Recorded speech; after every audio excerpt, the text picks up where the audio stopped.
남자들에 대해서도 이야기할 때 절제하며 경건하며 그 단어가 나옵니다. 그거와 연관된 것이 또 행실이 거룩하며 이것이 들어있어요. 그래서 행실이 거룩하다 이 안에는요, 그 늙은 남자들에게 대해서 말했던 이 절제를 해야 된다. 절제는 두 가지라고 그랬죠. 하나는 이제 술 취하는 문화가 있었어요. 그래 됐으면 술 문화가 강했습니다. 그리고 당시에 고대에는 음료가 포도주입니다. 그렇기 때문에 일상화되어 있는데 문제는 그것이 알코올이 있다는 거예요. 그러니까 많이 먹으면 취하게 되죠. 자, 그래서 이제 늙은 여자로는 이와 같이 행실이 거룩하며 이것은 절제입니다. 내면으로는. 그리고 그 사람이 거룩한 행실을 갖고 있다, 거룩하지 않다 할 때 속 사람은 알 수가 없어요. 속에 무슨 마음을 품고 있는지 무슨 생각하고 있는지 어떻게 합니까? 사람이 사람을 알 수 없잖아요. 그런데 겉으로는 알 수가 있잖아요. 그래서 그 사람의 행실이나 그 사람의 용모나 그 사람의 언행 같은 걸 보고 이제 판단을 내려요. 만약에 속에 있는 마음과 겉의 행실이 완전히 다르다, 그러면 이제 바리새인들이죠. 그러면 화 있을진저 외식하는 자 이렇게 나가죠. 그런데 그렇지 않다고 할 때 대개 사람은요, 예수님 말씀하신 것처럼 속에 있는 것이 바깥으로 나옵니다. 안에 있는 것이 겉으로 드러납니다. 그렇죠? 그래서 주님은요, 입으로 들어가는 것이 더러운 것이 아니라 나오는 것이 더 더럽다는 거예요. 그러면서 사람의 마음에는 얼마나 많은 악독이 있느냐는 거죠. 근데 그것이 이제 우리 언행을 통해서, 우리의 표정을 통해서, 우리의 행동을 통해서 이것이 막 드러나잖아요. 그런데 이제 거룩하다 할 때 겉과 속이 다르지 않다는 걸 전제한 겁니다. 그 사람이 이중적이지 않다는 걸 전제한 거예요. 그렇다면 그 사람이 말하는 거나 행동, 걸음걸이, 그 다음에 태도, 얼굴 표정, 모든 언어의 생활, 여기에서 우리는 이제 찾을 수가 있죠. 저 사람이 절제하고 있구나, 그리고 경건된 삶을 살아가고 있구나 알 수 있죠. 이것이 늙은 남자잖아요. 그런데 늙은 여자는 행실이 거룩히 한다 이렇게 표현합니다. 경건하다는 단어와 거룩하다는 단어로 지금 나눠져 있어요. 그래서 남자에게는 경건, 여자에게는 거룩. 경건과 거룩 중에서 어느 쪽이 레벨이 더 높을 것 같습니까? 여러분 생각하시기에? 경건일까요? 거룩일까요? 둘 다 똑같을까요? 얼른 듣기에는 거룩 쪽으로 가요. 왜 그러냐면 경건은 사람의 모습이잖아요. 사람이 할 수 있는 아름다운 모습이잖아요. 그런데 거룩은 하나님이 거룩하니 너희도 거룩하라. 신의 성품에 참여하는 자가 되는 거예요. 그런다고 해서 경건은 하나님의 성품과 관계가 없다는 것이 아니라 훨씬 더 높은 단계로 끌어올리는 거룩이에요. 그러니까 나이 든 여자분은 나이 든 남자보다 더 나으면 나았지 물러서는 안 된다. 경건의 수준을 더 끌어올리라는 이야기죠. 어느 단계까지? 거룩이라는 단어까지. 거룩은 누구에게만 적용됩니까? 오직 한 분이에요. 하나님의 단계까지, 신의 성품에 참여하는 자로 끌어올리는 예수님의 마음이죠. 이것이. 그래서 거룩이라는 단어를 하면서 행실이 거룩해야 된다 하고는 너는 너의 삶을, 너의 모습을 하나님을 닮아가는, 또 신약적 표현을 하자면 예수님을 닮아가는 그러한 모습으로 네가 나가야 된다. 누구에게? 늙은 여자에게. 그렇게 함으로써 굉장히 기대치를 높여주시는 거죠. 그럼 이거 반대로 생각하면 그레데 교회에 있는 그 교회 성도들이나 그 그레데 섬 문화 자체가 결코 거룩과 관계없다는 걸 우리가 이미 들었잖아요. 그들은 육신에 속했는 자들이요, 먹기를 탐하는 자이고 방탕한 자들이요, 거짓말쟁이요, 막 이런 문화잖아요. 거기에서 나이든 여자가 거룩을 유지하기 위해서는 얼마만큼 복음으로 변화가 돼야 되겠어요. 이게 전제된 거예요. 도덕적 수양이 아닙니다. 새 사람으로 마음이 바뀌지 않는 이상은요, 행실이 바뀌지 않아요. 그러니까 우리가 이 불교나 이런 다른 교처럼 자기를 수양을 해가지고 도를 닦아서 그리고 어떤 인내의 과정을 통해서 어떤 성취를 이루는 그런 과정이 아닙니다. 수양의 종교가 아니에요. 우리는 믿음의 종교는 뭡니까? 나는 안 되지만 주님은 되니까 나와 주님을 체인지한 거죠. 그래서 내 마음을 주님의 마음으로 체인지하고 내 생각을 주님 생각으로 체인지하는 거죠. 그럼 복음밖에 없어요. 성령 하나님께서 예수님이라는 복음을 통해서 나를 바꿔놓으면 다른 반응이 보인다는 거예요. 그 속에 무엇이 들어있느냐가 굉장히 중요한 거죠. 그래서 이제 사도 바울은 그런 예도 들죠. 생선을 싸매면 결국 생선 냄새가 날 거 아닙니까? 그렇죠? 예. 비린내가 나는 것을 종이로 싸면 비린내 냄새가 날 거 아니에요. 그러면서 이제 바울은 고백하기를 우리는 질그릇 같은 사람이라는 거예요. 사실 깨지기 쉽고 부서지기 쉽고 아주 변동도 심하고 이랬다 저랬다 하고 그러잖아요. 우리 마음이라는 것이 감정은 늘 움직여요. 뭐 좋았다가도 그냥 뭐 그 사람 없으면 죽을 것처럼 그냥 뭐 온 세상을 다 버려도 뭐 너만을 사랑해. 물론 그런 경험이 없으신 분은 빼놓고 뭐처럼 그냥 다 하고 그 다음에 이제 이건 있잖아요. 할머니 할아버지들, 응? 할머니 할아버지들에게는 누가 제일 예쁘냐? 손주가 제일 예뻐. 손주라면 그냥 모든 걸 다 줄 것 같아. 모든 것을 나를 다 희생하고 말이야. 속에 있는 콩팥이라도 말이야. 아이가 아프다면 떼어줄 것이 할머니 할아버지들 아닙니까? 마음 다 그것도 한때야 한때. 나중에 내가 저놈을 어떻게 키웠는데 말이야. 세상에 말이야. 그렇게 이쁘다 했는데 지금은 말이야 찾아오지도 않고 다 컸다고 이제는 말이야 게임이나 하고 친구들하고 놀러 다니고 말이야 명절에도 안 오고 그런다고. 예. 사람의 마음이라는 건 사람의 사랑이라는 것은요 관계라는 것은요 좋았다가 식었다가 그걸 의지하면 큰일 나는 거예요. 그러니까 그거 하다가 나중에 배신감을 느끼는 거예요. 그런 어려움이 있으면 내 그럴 줄 알았다 이렇게 받아들여야지. 나 그럴 줄 몰랐다고. 다 그래도 아무개는 그럴 줄 몰랐다고 말이야. 내가 어떻게 키웠는데 내가 어떻게 잘해줬는데 막 이런 생각하면 안 되는 거죠. 그런데 하나님은 그렇지 않다는 거예요. 하나님의 사랑은 변함이 없는 거예요. 그러니까 주님의 그 거룩함을 왜 우리가 사모해야 되냐면요 나는 언제든지 무너지는 심령이에요. 질그릇 같은 우리예요. 그런데 바울은 그 안에 놀라운 것이 있다는 거예요. 보배로우신 예수님이 존재한다는 거예요. 보배로우신 분은요 보배는요 원래 보배함에 들어가야 됩니다. 또 멋들어진 보배함에 그러잖아요. 그래서 그냥 조금 화려한 보배함 그게 아주 귀한 보물이 들어가는데 바울은 그렇지 않다. 난 질그릇이다.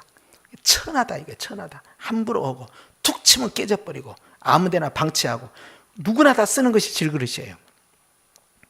금그릇이 아니니까. 그런데 거기에 아주 보배로운 것이 들어있다. 천국의 최고의 보물이 들어있어요. 바로 예수님이다. 이렇게 고백해요. 자, 주님은요 우리가 체인지 되기를 원하고요 그리고 우리가 하나님 앞에서요 주님이라는 그 거룩한 성품에 들어가야 되는데 누구에게 요구하고 있느냐? 누구나 다 들어가야 되지만 본문에서는 늙은 여자들이 들어가 준다. 왜 그런지 아세요? 기대치가 큽니다. 기대치가. 늙은 여자들이 할 일이 있기 때문에 그래요. 나중에 보시면 알겠는데 그래서 순위를 단순히 늙은 남자들은 경건해야 된다. 절제해야 된다. 뭐 이 정도잖아요. 그리고 또 뭐였어요? 신중해야 된다. 뭐 이 정도야. 그런데 여자들은 그렇지 않습니다. 거룩해야 된다. 신의 성품 참여해야 된다. 이거의 첫째 제시입니다. 그 다음에 두 번째는 어떻게 했냐면요. 모함하지 말라 그랬어요. 여기 모함하지 말라 이것은요. 남을 흉을 본다. 또 참소한다는 뜻이 있는데요. 놀라운 사실은 모함, 참소는요. 원래 어디에서 시작되냐면 마귀에게서 시작됐어요. 마귀는 참소하는 자다 그랬어요. 마귀의 특징이 있죠. 교만의 상징입니다. 마귀는. 교만의 상징. 그리고 이 마귀는요. 이 거짓말장의 앞잡이에요. 거짓말의 아주 압입니다. 이게는. 근본 원인이야. 모든 것이 다 거짓말이야. 이 마귀가 하는 장이 다 거짓말이야. 진실한 건 없어요. 진실인 척 할 뿐이지. 그 다음에 오늘 또 나온 거예요. 참소하는 자, 고소자다 그랬어요. 그런데 성령님은 어떻습니까? 성령님은 우리를 변호해 주시는 분이고 안아주시는 분이에요. 사랑은 언제나 오래 참고예요. 왜 오래 참은지 아세요? 오래 참으니까 사랑이지만 사랑하니까 오래 참는 거예요. 이게. 그래서 성령님은요 얼마나 오래 참아주시는지 몰라요. 왜? 우리 사랑하시니까. 그래서요 이 모함하는 자는요 항상 남을 흉보는 자입니다. 근데 그레드의 문화가 이것이요 문제가 있는 것이 다음에 이제 나오는 것이 많은 술의 종이 되지 아니하며 세 번째 제시된 이 말씀과 연결되어 있는데요. 음료수처럼 마시는 포도주를 계속 먹다 보면 또 이제 늙은 여자들에게 이제 외로움을 달린다든지 무료한 시간을 달린다든지 하게 되면 또 술이 들어가죠. 또 하나는요, 오래된 습관이 있어요. 젊었을 때부터 쭉 마셔왔던 음료 문화예요. 근데 복음이 딱 들어간 거야. 복음이 들어가니까 술을 다 경계시키거든. 술 취하지 말라, 이는 방탕한 것이니 이렇게 나오니까 이제 문화가 이제 바뀌어야 되잖아. 전에는 그것이 죄가 아니었어. 교회 안 다닐 때는, 예수님 안 믿을 때는 거기에 대해서 뭐 죄책감, 스트레스를 안 받았는데 교회를 딱 예수님 딱 믿으니까 이거 술과 성령님이 상극이네. 이거 안 되네. 그러니까 이제 나는 전에 이것이 죄라고 생각지 않았던 술, 오늘날 말하면 이제 뭐 담배도 포함될 수 있겠죠. 그런데 교회를 다니면 이걸 끊어야 된다는 부담감이 있을 거 아니에요. 그런데 그레데 문화는요, 섬 문화이면서 대륙의 문화가 교차되는 곳이라고 했잖아요. 여기는요, 많은 사람들이 오고 가는 곳입니다. 그런데 이곳에서는 도박, 춤, 그리고 방탕의 상징인 술 문화예요. 이 섬 문화는. 그래서 술을 많이 먹습니다. 습관적으로 먹을 뿐만 아니라 양이 굉장히 많아요. 그러면 술이 들어가면 남자, 여자 할 것 없이요, 젊은 사람, 늙은 사람 할 것 없이 어떻게 됩니까? 술 먹으면 가서 조용히 잠자는 분이 얼마나 됩니까? 그 다음부터는 주사를 떨기 시작합니다. 그러고는 이제 교회에서도 평상시에도 그렇게 내성적이고 얌전하고 말도 내가 10마디 하면 1마디밖에 안 하는 아주 얌전한 분이요, 술 한잔 딱 거칠으면 목사님 저 왔어요 하고 들어와요. 나이가 많든 나이가 적든 그렇게 들어옵니다. 그 다음부터 이제 입에서 이제 이야기할 때 이게 알코올 냄새가 나오잖아요. 근데 그것을, 냄새를 같이 그 공간에서 호흡을 하게 되면 굉장히 머리가 지긋지긋하게 아픕니다. 그게. 특별히 술 취한 사람하고 같은 차를 타고 가잖아요. 그러면 창문을 열지 않는 이상은요, 그 술 때문에요, 머리가 아파요, 그냥. 그런데 그 좋다고 그걸 마셔도 되는 거야. 그래가지고 굉장히 담대해지는 거예요, 그냥. 담대함에서 끝납니까? 말을 이제 하기 시작하는데요. 저는 담임 목사니까 그 말을 다 들어줘야 돼. 그때 언제 끝날지 몰라요. 근데 저는 그 말 하자는 말을 또 안 합니다. 끝까지 듣고 있어야 돼요, 그걸. 자, 저하고 이야기할 때야 나쁜 말 못하겠죠. 그러나 술 취한 상태에서 집에 간다든지 다른 사람, 친구들과 같이 있다 그러면요, 기뻐하고 좋아하는 그런 잔치 문화의 술의 상징이 아니라 그 다음부터 속에 있는 것이 절제되지 않으니까 안 할 말까지 다 토해내야 된단 말이에요. 그러다니까 그레데 문화 자체가 결국 참소하는 문화가 일반화가 되어 있는 상태였어요. 그러면서 이것을 딱 제시한 거예요. 특별히 거룩을 향해 나아가는 늙은 여자들은 하나님의 기대치가 굉장히 높은데 술을 금해야 된다는 거예요. 이 술 문제와 두 번째 제시된 이 참소하는 거, 남을 모함하는 거, 남을 흉보는 거, 이것이 바로 직결되어 있어요. 근데 술이 안 취했는데 참소하게 되고 남을 흉을 본다. 그러면 이제 이건 심각한 거죠. 근데 술이 들어가면 더 훨씬 이것이 증거가 됩니다. 그래서 두 번째, 세 번째는 봐야 할 것은 입술의 열매를 어떻게 내가 만들어가느냐 하는 거예요. 내가 던지는 그 언어적인 행위들로 인해서 얼마든지 하나님 앞에 선한 행실을 맺을 수도 있고, 아니면 오히려 다른 사람을 참소하는 사단의 사역에 동참하는 역할을 한다 이 말이에요. 이것이 바로 모함이에요.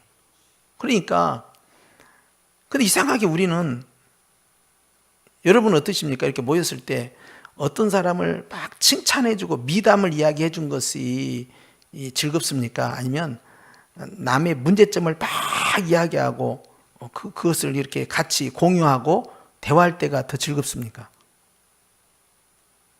물론 남을 칭찬할 때가 즐겁다고 하겠죠. 그럼 질문을 바꾸겠습니다. 남을 미담을 이야기하고 칭찬할 때가 훨씬 많습니까? 아니면 남을 그냥 흉을 보고 그냥 문제점을 지적하고 그럴 때가 훨씬 많습니까? 양이. 마스크를 써서 나는 대답을 안 한다. 이게 마스크 문화가요. 이게 기가 막혀요. 누가 하면 한지 안 한지도 몰라. 눈웃음이 아니면요, 웃는지 어쩐지도 모르겠더라고요. 저도 마스크 쓰고 있으면요, 별로 표현하고 싶지 않은 거야. 근데 마스크를 안 쓰면 웃으면 웃는 것이 바로 표현되는데 이게 안 되더라. 그런데 이 그레데 문화 속에서 아주 고질병처럼 자리 잡은 것이 바로 참소 문화입니다. 엄청나게 다른 사람에서 안 좋은 이야기를 많이 하는 거예요. 근데 그것이 교회 안에 들어왔다 이 말이에요. 그러면 교회가 하나가 되겠습니까? 안 되겠습니까? 절대 안 되는 거지. 근데 문제는 이게 교회 성도들의 개인의 성향이 아니라 그레데 섬의 문화 자체가 참소 문화가 있었다는 사실이에요. 근데 이것이 교회 안에 들어왔기 때문에 이거 극복하는 건 쉽지가 않습니다. 왜냐하면 일반적으로 다 그렇거든. 우리가 사는 이 세계에서는 다 그렇다 이 말이에요. 그것이 전혀 자연스러운 거야. 그냥 남에 대해서 그냥 소곤소곤하면서 이야기하면서 상대방을 이제 욕하면서 비방하면서 하는 그런 거, 흠집 갖고 이야기하고 그런 이야기들이 아주 자연스러운 상황에서 예수님을 믿게 된 거예요. 근데 이게 성령의 사역과 완전히 또 상극이 돼버려요. 성령 하나님은 은쟁반의 금사과처럼 좋은 말을 하게 하고 위로하고 격려하고 칭찬해주고 소망을 심어주고, 그래서 언어 사역을 통해서 생명 사역을 합니다. 예수님께서도 말씀이라고 했잖아요. 말씀 사역은 뭡니까? 하나님의 말씀 사역은 생명 사역이에요. 창조 사역입니다. 그래서 예수님은 나는 생명이다 그랬어요. 생명. 그런데 이 언어의 생명 사역보다는 파괴 사역이 이루어지는 거예요. 그 사단의 말은요, 전부 파괴 사역이에요. 그래서 계시록 이제 이 12장에 보면 이 용이 나오는데요. 이 용이 자기 입에 있는 물을 토해내 가지고요, 이 교회를 떠내려 가도록 그렇게 공격을 해야 됩니다. 그때 땅이 입을 벌려서 그 물을 다 흡수해서 그 광야로 피한 여자가, 즉 교회가 더 이상 고통당하지 않도록 막아줘요. 그런데 뱀의 입에서 나온 것은 다 독입니다. 뱀은 항상 참소하는 자야. 그래서 예수님의 이 말씀 사역, 언어 사역은 생명 사역, 마귀의 사역은 참소 사역. 그래서 고소자라고 하는 거예요. 그러니까 늘 하나님 앞에서도 고소하는 자의 모습으로 드는 것이 욥기에도 그게 나와요. 욥기에서도 막 고소를 합니다. 욥이 말이에요, 하나님이 복 주셔서 그런다고 말이에요. 복을 걷어가시면 배반합니다.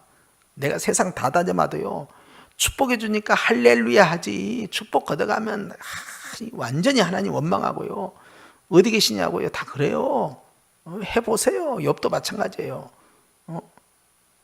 그 시험이 시작된 거 아닙니까? 그게.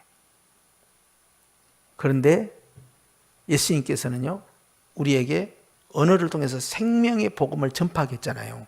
그렇기 때문에 언어 사역이 굉장히 중요한데, 참소하는 사역을 교회 안에 끄집어들이지 못하도록 그레데 문화를 끊어내버린 거예요. 이게. 그럼 어떻게 해야 됩니까? 사람이 언어가 바뀌려면요, 마음이 바뀌지 않는 이상은 절대 안 됩니다. 그냥 남의 형 보지 맙시다, 다른 사람한테 안 좋은 말 하지 맙시다, 이거 갖고 되는 게 아니에요. 10년 근원 자체가 완전히 바뀌어야만요, 복음으로 가득 채워져야만이 언어가 바뀌기 시작합니다. 그러니까 속사람이 변화된 것이 가장 우선이에요. 그것을 지금 두 번째로 제시한 겁니다. 세 번째는 앞서 말씀드린 대로 많은 술의 종이 되어서는 안 된다는 거예요. 그럼 뭐예요? 술을 많이 먹어요. 술 문화가 발달됐어요. 단순히 포도주만 있는 게 아닙니다. 거기에는 이제 포도주 생산이 되기 때문에 포도주 문화가 일반화되어 있지만, 포도주만 먹는 게 아니에요. 독주가 있습니다. 알코올이 아주 도수가 높아요. 처음에는 짠하고 포도주 마실 것 같죠. 샴페인 짠하고 마실 것 같죠. 첫 번째 말씀이에요. 그것은 의전용이고 행사용이고, 실제로는 어떻게 되냐, 짠하고 끝나는 게 아니에요. 그 다음부터는 이제 독주가 들어가기 시작합니다. 좋아서 먹는 게 아니라 취하고 싶은 거예요. 왜? 취했을 때 마약의 환각 현상이 일어난 것처럼 술을 통해서 기분을 좋아지게 만들게 한 목적이죠. 그런데 거기에서 문제가 발생한 거예요. 뭐냐? 성령께서 역사하지 않는다는 사실입니다. 주님은 음식을 통해서 취하는 것에 대해서 따끔하신 이유가 뭘까 생각해야 돼요. 왜 에베소 교회에 술 취하는 것에 대해서 강력하게 경고를 하셨을까? 특별히 주님은요, 하나님의 교회 공동체 안에 성령의 은혜를 사모하는 자들이 만약 이성을 마비할 정도의 술 문화에 쪄져 있다면 정상적으로 성령님과 교제가 단절될 뿐만 아니라 분별이 있는 삶을 살 수가 없어요. 행동도 분별이 없을 뿐 아니라 생각도 어지러우니까 분별이 안 됩니다. 그래서 이것도 음식이잖아요. 모든 것이 가하나 모든 것이 유익하지 않다는 거예요. 그래서 술을 멀리하게 된 거예요. 그래서 우리가 잠언에 있는 말씀처럼 술을 쳐다보지도 말라 했던 말씀이요, 결국 미혹이 되니까 그래요. 그래서 딱 한 잔만 먹다 보면은 두 잔이 넘어가게 되고, 꼭 교묘하게 또 이 소주잔을 만들 때도 꼭 짝수잔으로 안 만들고 홀수잔으로 만들어가지고 7잔으로 딱 끝내게끔 만든단 말이에요. 그래서 한 잔 먹고 하다가 한 잔이 나는 받았는데 너는 안 받았네? 아줌마 여기 한 병 더. 그러면 최소한 2병이 들어가야 돼요. 그럼 2병에서 끝나야 될 거 아니에요. 근데 2병이 4병 되죠 이제. 술의 양이 처음부터 늘어난 거예요. 점점 늘어나는 거예요. 그러니까 담대해집니다, 사람이. 처음에는 이만큼만 와. 담배 피는 사람도 처음에는 무슨 맛. 우리는 연기만 맡아도 그냥 머리 아파 죽고, 앞에 걸어가는 사람이 담배 가면 정말 힘들어. 예? 정말 예수님이니까 화를 안 내고 가는 거지. 진짜 괴로운 거야. 우리는 담배가 싫단 말이야. 연기만 맡아도. 담배 피는 사람만 가도 우리는 금방 니코틴을 느껴버려 그냥. 그런데 앞에서 그냥 자기 좋다고 막 피우고 가니까 연기가, 냄새가 뒤에 30m, 40m 떨어져도 연기 냄새가 다 돌아버려요 그냥. 간접 흡연이 된단 말이죠. 그런데 여기에 말씀에 이런 단어가 있어요. 많은 술의 종이 되지 않냐며 그랬어요. 술의 종이 뭡니까? 중독이죠. 알코올 중독을 말하는 거예요. 그래서 그레데 문화 가운데 살고 있는 성도들, 그리고 나이 든 성도들에게 있어서는 오랫동안 술을 마셨기 때문에 술의 종이 될 가능성이 굉장히 높습니다. 그러면 여러분이 금주, 금연 이게 하잖아요. 딱 끊는 거. 이거 굉장히 어려워해요. 이미 중독 상태까지 들어가면 막 금단 증상이 일어나고요. 그런데 성령 하나님께서요, 절대 끊을 수 없을 것 같은 그 술을 성령이 역사하니까 확 뒤집어 가지고요, 무슨 알코올 프로그램에 치료 프로그램을 받지도 않았는데 주님께서 술을 딱 끊게 만들어버려요. 완전히 강남에 있는 눈사롱을 운영하면서 말이죠, 당구 저는 이제 칠지 모릅니다만 당구를 뭐 500 이상인가를 치고 말이죠, 이 눈사롱을 술집을 운영하는 그러한 성도야, 남자야. 근데 부인은 신실한 집사야. 아내의 기도는 우리 남편 예수님 믿고 변화되게 해달라고, 저 술집 망하게 해달라고 맨날 기도한단 말이에요. 그런데 이 남자가 정말로 술을 끊게 되는 계기가 생겼어요. 어떻게 되느냐? 큰 중병에 빠져버려요. 그래가지고 이제 자기가 몸 상태가 중병에 빠지게 되니까 살 수가 있어요? 없잖아요. 그래서 기도원에 올라간 겁니다. 근데 하나님 앞에 기도하면서 정말 불치음을 한 거예요. 놀라운 사실은 그 불치음을 한 다음에 본인의 간증이요, 내 전에 있었던 교회 그 집사님 이야기인데, 남전도회를 하는데 그 이야기를 간증을 하더라고요. 그런데 술집에 갔는데 그 좋아하는 술을 한 잔도 먹고 싶지 않더라는 거예요. 전혀 마음이 안 간다는 거예요. 거기에 완전히 쩌들어졌던 중독자인데, 야, 하나님이 그렇게 다 끊게 만들더라고요. 그러니까 우리가 알코올 프로그램, 중독 그 프로그램을, 치유 프로그램을 통해서도 우리가 이제 그 노력을 하고 또 고침도 받아야 되지만, 성령이 역사하시니까요, 복음이 들어가고 불이 임했는데요, 사람이 정말로 바뀌어갔고요, 그 사람이 가지고 있는 그 평상시에 그 식욕 같은 거, 그 다음에 취향 같은 거 있죠, 이걸 바꿔버린 거예요. 그러면서 본인이 이제는 괜찮다는 거예요. 근데 이제 뭐 하냐 하니까 이제 뭘 지방으로 다니면서 영업하는 일을 하더라고요. 그런데 전국을 다 다녀요. 운전하고 다니면서. 힘들지 않냐 하니까 힘들어도 지금이 더 행복합니다. 그때는 돈이 많이 있었어도 늘 그 술집에 가서 찌들어 살고 그 문화 속에 완전히 젖어 있었으니까 자기가 생각해도 사람이 아니었다는 거예요. 근데 지금은 다 떠나고 술에서 완전히, 그리고 질병도 고침받고 그리고 자기가 지방으로 그렇게 멀리 출장 갔다 오고 이렇게 하는데도 지금이 더 좋다고 그렇게 고백하더라고요. 그래서 야, 하나님께서 술을 완전히 고쳤구나. 근데 늙은 여자에게 부탁한 거예요. 오래된 고질병이에요, 이게. 술 문화가, 술 중독이. 그런데 이것을 주님께서 끊으라는 거예요. 왜? 실수를 계속하니까, 술이 들어가면. 해서는 안 될 말을 하고 해서는 안 될 행동을 하고 하니까. 그래서 술은 경건의 상극이다 하는 걸 보여줘요. 마지막 네 번째는요, 선한 것을 가르치는 자리들이 돼야 한다 그랬어요. 사실 첫 번째, 두 번째, 세 번째가요, 사실 네 번째를 향하고 있습니다. 선한 거, 하나님이 원하시는 거잖아요. 하나님이 기뻐하는 것을 누구에게 가르치려면 이제 결국 그 가르침의 대상이 젊은 여자입니다. 그런데 이걸 가르치려면 뭐가 되냐? 본이 돼야 돼요. 그렇기 때문에 첫 번째, 두 번째, 세 번째가 필요했던 거예요. 그리고 나만 경건하지 말고 나만 아름답고 예쁘게 살지 말고 그것을 젊은 여자들에게 네가 가르쳐야 된다. 어디서 가르쳐요? 가정에서 가르치죠. 교회 공동체에서 가르치죠. 뭘 통하였어요? 언어를 통해서 가르친 게 아닙니다. 삶의 변화를 통해서 가르치는 거예요. 그리고 나서 언어로 이야기를 하는 거죠. 사람들은 보는 거예요. 젊은 여자들이.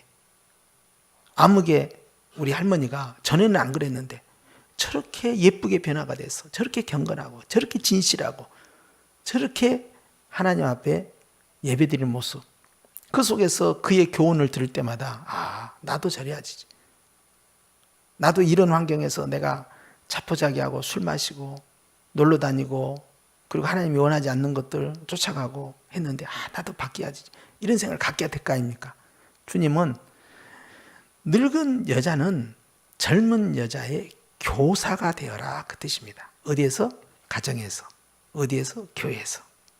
이것이 좋은 멘토의 역할을 감당하는 그런 교회 문화, 가정 문화가 되겠다는 거예요. 변화된 모습입니다, 이게. 우리 이제 나이 드신 권사님들, 이제 성경에서는 60세 이상이면 이제 나이 든 분으로 취급하고, 그런데 이제 오늘날에 있어서는 이제 한 70세 정도 생각하잖아요. 70세 이상 되는 여자분들의 가져야 할 그런 또 중요한 것은 자기 관리도 철저히 해야 되고, 그것은 더 나아가서 젊은 여자들에게 본이 되고 덕이 되고 그리고 교훈이 되는 삶을 통하여 언어를 통하여 생활을 통하여 가르치는 그런 중차대한 사명이 있다 하는 것을 오늘 강조하신 거예요. 그래서 이제 남자 노인들을 통한 교회 리더십, 그 다음에 여자 노인들을 통한 교회의 리더십을 회복시키기 위한 중요한 가이드라인이 4가지가 제시되어 있다. 여러분 이걸 기억하시고요. 아, 나이 들었다고 해서 내가 할 일이 없다, 뭐 이런 생각하면 안 돼요. 우리는 뭐 70이면 은퇴다 그러잖아요. 그것은요, 이제 시무직에서 은퇴일 뿐이고요. 그것은 교단 법으로 한 것이지만 성경에서는요, 우리가 어떠한 삶을 살아야 할 것이냐 가이드라인이 분명히 제시됩니다. 그리고 오늘날 늙은 여자에 해당되는 것은 70세 이상이잖아요. 그러니까 역시 하나님이 부르실 때까지 우리는 할 일이 있다 하는 거예요. 그러니까 나이 드신 남자분들, 나이 드신 여자분들, 은퇴다. 은퇴라는 단어를 잊어버려야 되고, 예수님 안에서는 은퇴가 없다. 그래서 나는 하나님 앞에서 어떤 삶을 살 것이냐 보여주는 2번째 챕터, 이제 주제가 바로 늙은 여자들은 이래야 된다 라는 4가지 잊지 마시고 하나님 앞에서 충성되이 사명 감당하다가 주님 부르시는 그날 다 칭찬받는 그런 복된 삶이 되시기를 주님을 축원합니다.